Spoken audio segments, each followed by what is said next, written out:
This is Behind the Headlines, with behind-the-scenes analysis on issues affecting Pennsylvanians, sponsored by the Susquehanna Valley Center for Public Policy. Now, here's your host. Hi, from Philadelphia to Erie and from Pittsburgh to Scranton, it's Behind the Headlines. I'm Charlie Greenawalt, Senior Fellow of the Susquehanna Valley Center for Public Policy, and I'm joined, as usual, by my co-host, Maura Donley. Welcome, Maura. Hello, Charlie. Why, today we are very lucky to have some of the most interesting and some of the most well-respected experts on state government and state politics with us today. We are. This is going to be a great show. Great show. I am absolutely sure it will be. And the person that put this together was Chris Nicholas. Chris, you've been with us before, and we want to welcome you back. Thank you. You, of course, are a Republican political consultant and head of Eagle Consulting Group. And you have recently put together a political podcast, which has brought together some of the best reporters in the state, and it's on something called the Pennsylvania Political Digest. Will you tell us a little bit about what you've done with these two special reporters? Well, look, it's like we're almost all constitutionally mandated, Charlie, to have our own podcast at some time. So I have been thinking about it for a while. A lot of political podcasts are two people talking about current events, which is fine. I wanted to do something a little bit different. And at the beginning of the year, I was talking with Brad Bumsted, who had recently retired, and he just retired from the Lancaster newspaper group, and they wrote, a nice little puff piece about his career. And I called him to congratulate him. And halfway during the call, I said, wouldn't it be great, I just blurted it out, if we did a podcast on political corruption in the state? And he said yes. And before I knew it, the next thing I said is, wouldn't it be great if we also got John Baer, the former political columnist for the Philadelphia Daily News, involved? And he said yes. And then I said, well, gosh, I better ask John before we go any further. And over the course of the next couple of weeks, I was able to hook up with him. And I produced and hosted this podcast, which is called A Stroll Through the Annals of Pennsylvania Political Corruption. Brad has written 2 books on political corruption, and John has written 1 book on Pennsylvania politicos and their interesting stories. So my goal was not to relitigate the details of all these cases, but to bring out what I call the nooks and crannies and the only in Pennsylvania parts of these political corruption scandals. And so you can go to papoliticaldigest.com and listen to them. If you're a podcast person and already have that software on your phone or your tablet, you can just look up PA Political Digest. I wanted to keep them shorter, so they're all 35 to 45 minutes. Each episode, there's 5, has a primary and secondary story. Even though I'm a Republican political consultant, we took an equal opportunity view of corruption in the state, so there's Democrats and Republicans. And the first question I always get is, why do you only limit it to 5? And, we wanted to talk about ones that were interesting to talk about and that had some meat on the bone left. And so we covered a wide-ranging variety of them. And these guys, having covered it as newspaper reporters and written about it, my job was to kind of, put the blinders on about where we're going to do each thing. And then after that, I just kind of let them go because they're just fonts of information on this. And of course, I wouldn't say this privately, but they really know their stuff here, right? So it's really important that they have a chance to talk about this. And the great feedback we got from people, besides it was interesting, is for a lot of younger folks, it was a political history lesson. Yes. Even though some of these things happened, less than a decade ago, there's so much turnover in politics. So it was a labor of love, and I really enjoyed doing it with these guys. And we want to thank you, Chris, for welcoming the other, introducing our other 2 guests. John Baer and Brad Bumsted have both been on the show before, and we welcome both of you back. Thank you, Charlie. And it's so nice to recreate your political digest here. And a lot of the things that you're talking about has occurred, some of it within our lifespan. But some of us are older than others. Well, that's true. I mean, your lifespan's longer than mine, Charlie. Yes, but they were mostly from the modern era, as we say. But Brad and John both were insistent that one of the first episodes talk about the building scandal of the beautiful Capitol that's just a couple hundred feet from where we sit today. That was 1905.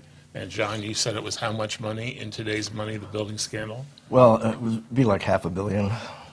But there was only a third of that appropriated for the building. Right. So it got interesting after that. Oh, yeah. Yeah. Well, let's go through some of your podcasts. Some of the greatest hits. Some of the Greatest well, hits. so I'm going to give kind of an off-the-wall question to start, so we'll see how awake everybody is today. One of the themes that I'm seeing through your podcast is that a lot of these politicos that you are talking about, Kathleen Kane being one of them, they were all quote-unquote rising stars. There was a lot of hope being pinned on them for futures in politics, some as far as going to the presidency. And, then we have Shaka Fatah was another one that was going to be a rising star. There's a theme here of some of these, I don't know whether it's that they got too big for their britches, as my mother would say. What do you see here in terms of what happens to these people who have it all and manage to throw it away? Well, that's very perceptive, and it is. If it's not rising stars, it's wannabe rising stars, because there are a number of people like Al Benedict, former state treasurer, who just thought he had to become governor, but he wasn't exactly a rising star. But he kept trying, and to get the money for it, he sold state jobs for campaign contributions. Didn't work out. But, Quite as he had hoped. but no, you're right. And I mean, I think we talked about it in one episode of the podcast, that this desire for higher office is what was the downfall of a lot of these people. Rob McCord is another one, state treasurer, who wanted to be governor but was blown out in a Democratic primary for governor by Tom Wolf's money, and just got desperate and started shaking down state contractors for money, not knowing, of course, that it was wired and the feds were listening. So, there are many, many instances of people, Kathleen Kane, just went too far, but she was clearly somebody who was a rising star. Others were as well. It wasn't all that, but greed is another factor. Ways, it's right up there with rising star. But And revenge. Yeah. one case. Yes. Maura, you're absolutely right, and we did talk about it both on and off air on the podcast. And one of the elements that always struck me is so many of these people were really smart and talented and knew politics and played politics. So many of them would have been candidates for governor. Some were candidates for governor. Some wanted to be, and they very easily could have made it had they not gone too far. And it's just another example of people who get power, see power, just kind of lose the moral context that's necessary, in this case, to stay out of prison. And that's a pretty high bar, but they managed to cross it anyway. And it's an argument that can be made for a resign to run law in Pennsylvania. A lot of these people... Which Philadelphia has, but the state doesn't. Yeah, but for statewide office, because a lot of these people used the office that they had to run for the next office. Used it in terms of contracts, campaign contributions, illegal activity. So Rob McCord was state treasurer. He'd just come off a big second-term win as state treasurer. Our state row offices are term limited. You can only run twice. So in his mind, and in many people's minds, he was the logical, best candidate for governor in the 2014 Democratic primary. John tells a story about going to his reception at Pennsylvania Society in New York in January of 2013, and I'll let you recount it. But. Well, he had a fabulous reception at the Four Seasons Hotel in New York, and it was packed because everybody you talked to at that particular Pennsylvania Society and at that reception believed he was going to be the Democratic nominee. Tom Wolf was going to run. Nobody knew to what extent he was going to invest. He came out with $10 million of his own money. He came out with terrific television ads, and McCord got desperate, as Brad said, and things didn't go well for him beyond that. And as one of the prosecutors who was involved with McCord, not at the beginning but at the end, said he got back so little You know, he threw away his reputation and his life, and as I say in the podcast, for a couple $100,000 of extra TV ads. This is a guy who was Harvard educated, and as we say in the podcast, ended up being a yoga instructor after he got arrested. So that's a pretty big fall from Well, Harvard educated to being a yoga instructor because you wanted to buy more TV ads to keep up with, in this case, Tom Wolfe. He had a highly successful technology career. That's how I knew him, met him a couple different times when he was working in technology companies. So it's kind of interesting. That's a pretty big fall. Yeah, we saw that a lot, that people, again, stretching. And the other big kind of conclusion we came to is that both Philadelphia and NEPA stands for Northeast PA, NEPA, NEPA, the Scranton-Wilkes-Barre area. Philadelphia and NEPA both punched above their weight class when it came to political corruption. We talked about that a lot in the 4th and 5th episodes, because if you're trying to draw kind of a string through all of these, what was it? And I'll let Brad explain some of the reasons why we came to that conclusion, especially up in NEPA. Yeah, it's NEPA is there's a confluence of several factors. One, it's culture and history as having been, the Scranton and Wilkes-Barre having been company towns where people are used to doing what the bosses want. And in modern times, you had a heavy union influence there and mob influence. People forget that Russell Buffalino, who was really the head of the Northeast crime family for a while, lived in a little town outside of Wilkes-Barre. So those factors contributed to NEPA punching above its weight class, as we say.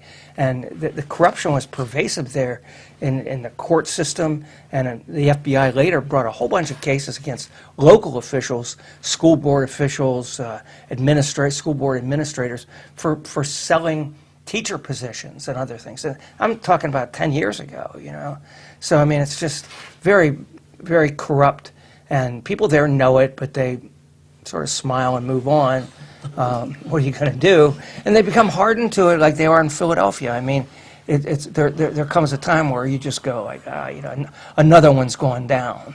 There's another great factor, a cultural factor in the NEPA story that is tied to the fact that as coal receded, government grew, and people who might have been in the industry, in the energy industry, turned to politics, and suddenly politics became the game of Scranton, Wilkes-Barre, so much so that Vince Caroci, a former press secretary to the late Governor Casey, told me when he was growing up in Scranton, all the other kids played with baseball cards. Outside of Scranton, in Scranton, they had politics cards. They had cards of people in office, candidates, local, state, federal. That's so hardcore. I mean, that is hardcore politics. That's starting them early. Yeah, right. John, you said something, I want to go back to both of you. You talked about the Benedict Wolfe race and talked about Wolfe's ads. It was one ad, the Jeep ad, that he first came out with. That ad was so good. I remember being in the office with Senator Jubelier, and Senator Jubelier said, "That's the best political ad I've ever seen. Maybe even as good as Reagan's Bear in the Woods ad, or just as good or better." Where do you rank that? And that was the ad that ran all through the season, and it was like ad alone. Did that ad alone elect him? Well, it certainly helped. It was the first ad out of the chute. It was during a time when we were having a polar vortex. Everybody was inside watching television. You talk about good luck.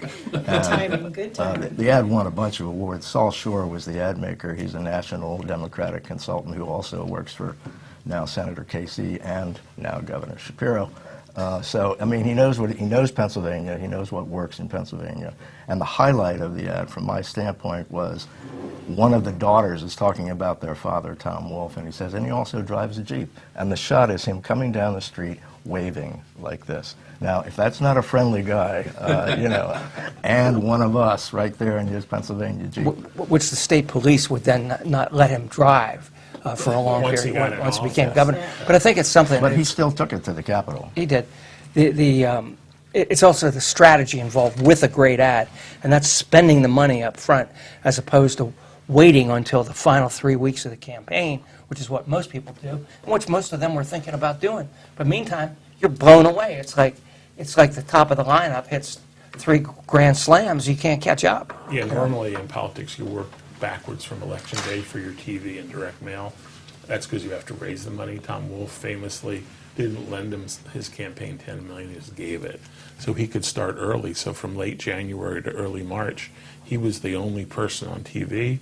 There were a lot of Democrats very eager to get rid of Tom Corbett, who was governor, and they saw this guy's ad and said, he looks good enough, boom. So the Rob McCords of the world, the treasurer, who was supposed to be the number one, saw it slipping away. And again, that's what motivated him to shake down these vendors to get more money. And the same thing happened with Chaka Fattah when he ran for, he was congressman, and he ran for mayor. He finished, I think you said third, John. Third or fourth, yeah. Distant way back, and they had contribution limits in Philadelphia, and he took a big loan from somebody and made it seem as though it was his own money, because if you put your own money in, there are no contribution limits, and he got smoked. And Back to northeastern PA, one reason we think it was so corrupt over the years is we have 2 attorney generals from Scranton who have been convicted of felonies and are out of office as a result of it. One of each party, by the way. Yeah, one of each party, bipartisan removal, if you will. And we have the worst judicial scandal possibly in the country. Cash with for the Kids. Cash for Kids case, and judges getting rich off of sending kids to detention center that they had a financial, private detention center they had a financial interest in. So it's these kind of cases are huge, and that parlays a lot into looking at this as a bad case. But why is it like it is? I was riding with a friend of mine, and she's from the Scranton area, and I said, why is it so corrupt up there? What is it? She goes, well, it's job selling, and she goes, I know a guy. And I know a guy means a whole lot. It's not just something to to get where you get new tires or you take your car to get it fixed. Yeah. It's the whole thing revolves around a greased wheel, and that can lead to money greasing the wheel. There's a lot of politicos in NEPA where you can't go directly to them. You have to talk to their guy, who then arranges the interviews and stuff. So it's just a different culture. But we have to take a break at this point, and when we come back, we want to start out with John talking about the Vince of Darkness. Yes. So we'll be right back. Behind the Headlines is brought to you as a public service by the Pennsylvania State Association of Township Supervisors, the largest, most influential municipal association in the Commonwealth. Since 1921, PSATS has been preserving and strengthening township government and securing greater visibility and involvement for townships in the state and federal political arenas. Covering 95% of Pennsylvania's land mass, townships represent 5.5 million residents, more than any other type of political subdivision in Pennsylvania. Additional underwriting provided by the Worrell Corporation Foundation, based in Carlisle, Pennsylvania, by the Edward H. and Jeannie Arnold Foundation, and by the Pennsylvania Manufacturers Association. Business in Pennsylvania is our business. Behind the Headlines is also supported as a public service by the Pennsylvania Highway Information Association, the go-to source to learn about transportation projects and issues. Visit pahighwayinfo.org. Hi, welcome back. Maura and I today are being joined by Chris Nicholas, Brad Bumsted, and John Baer. And as I said before the break, John, I wanted to come to you to talk about one of the most interesting figures when we talk about Pennsylvania political corruption, which is, of course, Senator Vince Fumo. Vince Fumo was a guest on this show many years ago, and he was incredibly engaging. No question was off limits. And we had a wonderful show with him, but that was one part of his personality. What part of his personality got him in trouble, John? Well, most of it. Unfortunately, he disobeyed rules when he was in prison, and if you're a prisoner, all your emails are public. He was having emails with his psychiatrist, and his psychiatrist is spelling out the reasons that he did what he did, and the reasons was he's addicted. He's addicted to power, addicted to women, addicted to objects, had to have everything and anything he saw, when and where he wanted it. Vince was, you're absolutely right, he's completely engaging individual. He was a joy to report on and about. I had a wonderful time with him. I once introduced him at an event, and I said, he's been called Octo-Vince, he's been called the Vince of Darkness. And he stood up and he said, "Yeah, mostly by you." So the Daily News, you may remember, was not a reverent publication, and Vince was a perfect character for us to be writing about.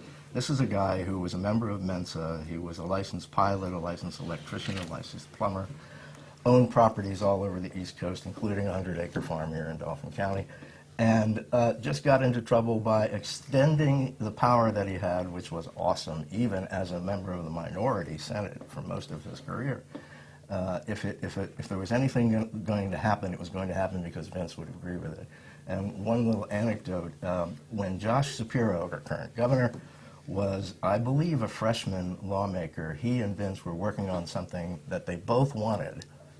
And Josh did something that pissed Vince off, and Vince pulled the plug on it, even though it was something that Vince, wanted. Now, he could go back in another time and get it back, but Shapiro was quoted as saying he was impressed at the commitment Vince had to getting what he wanted. So. And one of my two favorite stories in the entire podcast series at PA Political Digest was Vince had this, he had like a bunch of homes, John said, we think 5 or 6, and altogether, all of the floors in his homes equaled 19. So altogether, he had 19 stories in his various homes. So he did what anybody would do. He went to the Oric vacuum store and he bought 19 vacuums, and one for each floor in his mansions and his farm and his, oceanfront condo in Florida. And that always stuck with me because, one, he bought it using what he called OPM, other people's money. Even though he was wealthy, he basically pilfered it from other people. And at the time this story came out, I too had an Oric vacuum. Now I have a 2-story Cape Cod. I only bought one, such a piker I am. But it really stuck with me that here's a guy who has all of this, and he goes and buys 19 Oric vacuums and uses other people's money to pay for it. So that... Then you can bet he never used himself. Oh, I asked John on the Yeah, podcast, I'm no like, do you way. think he did his own vacuuming? And I think John And gave me a Brad death said stare. he was just being nice to his staff. Thoughtful, very thoughtful. The poor Senate staffers or the Yeah. housekeepers who had to do all that. So again, that to me was just, some people committed corruption to try and become governor. Others did it because they wanted a cleaner carpet in their houses. So it's Well, just, increase their power, too. yeah, to have all those Oric vacuums floating around. Well, one thing with Senator Fumo, we had a slight disagreement about this just in terms of emphasis is all. But John and I both saw the other side of Vince Fumo, too, and it's positive. I mean, I think I made the statement that if I were a poor person living in South Philadelphia and I needed something done, he's the guy I would have wanted doing it. And his staff later came out and had numbers after he went to prison or was convicted, that $8 billion in additional appropriations beyond the normal amount that went to Philadelphia, Vince had gotten through over the years to help people. So, I mean, look, he was corrupt, he was a crook, he did all these things, but he also did some good work, too. Well, that is always why I called him the Robin Hood of South Philadelphia, much to Chris's chagrin. We know that Chris has a different view on this, but yeah. wasn't he Robin Hood? Well, Wasn't he doing his job? Well, that's what I said. I said, look, do his job. I don't give legislators kudos for doing their job. He's supposed to help his constituents. That's what he gets paid for. He now, was just masterful. oh, yeah. Now, whatever his legislative salary was just, a minor stipend in his life. But that was, I think, probably the biggest disagreement we had. And John was like, look, he provided endless copy for us. Oh, yeah. And I'm like, okay, you're a journalist, I'm not. So I never like to say, well, he was terrible and corrupt, but he did bring money back. And I pointed out in the episode that if Philadelphia got $8 billion extra, that means some other part of the state got $8 billion less. And that One to quick me is a anecdote, story. Charlie. When I used to travel with him on election day in Philadelphia, because that was always a hoot. I mean, he would had a very large vehicle, and it would include him, 2 or 3 very large individuals, and myself. And we were going to a polling place in South Philly, very narrow streets, as you know, and his large vehicle clips the side mirror on a woman's car who comes screaming out of a house in curlers and a robe, just yelling, yelling, yelling. One of the large individuals gets out and starts peeling off 20s until she stops. And then Vince never even looked. I mean, we just all went inside, but I looked back and watched this. Here you go, here you go. And I thought it was. Love that story. I thought it was funny that John had to take a moment to point out that it was a narrow street in South Philly. Well, this is for our Greene County listeners. Every street in South Well, Philly. speaking of Greene County, when I worked for the Pittsburgh Tribune Review, a constant theme among legislators from that area, not Greene County, but Western Pennsylvania, was, look, we're getting the short end of the stick out here. The money is really going to Philadelphia. And Vince sort of proves that they were right. So what, All this extra money went there. one of the most famous Pennsylvania scandals involved an actual suicide on television, live television, with Bud Dwyer. Very sad. I mean, there's a lot of sadness, as a lobbyist I know used to say, there's a lot of sadness in the world. That was particularly awful, especially for everybody who is in the room. Thankfully, we haven't had any additional Yes. scenes Thankfully. like that. What do you make of it? Like, what has been the lasting impact of? Well, let me set the scene, then I'll let them talk about it. He'd been convicted of bribery and corruption. 2 minutes. He was about to be sentenced the next day, where he would then lose access to his pension. So he committed suicide on camera. He ate his gun. So that way he would still be a state employee when he died, and his wife and family would have access to his $1 million plus pension. There's no doubt, I mean, he was convicted of bribery, even though he didn't take any money. You don't have to. He agreed to take a bribe. A jury convicted him of that. But was he really guilty? Did he actually do it? Those questions, continue. There's a lot of doubt among some of his supporters that he did what he did, and that he really wasn't guilty. But after he was convicted, that's why he went through this, to save his family and his pension and everything else. He claimed that he was a victim of conspiracy by former Governor Dick Thornburg. I interviewed a lot of people about it, including Governor Thornburg, and there just really wasn't any evidence of that. So if your viewers want to learn more, Charlie, where do they go? PAPoliticaldigest.com. And on that note, we are out of time, but there's lots more corruption to talk about, and we have the best people in the state here to talk about it. We'll see you next week on Behind the Headlines.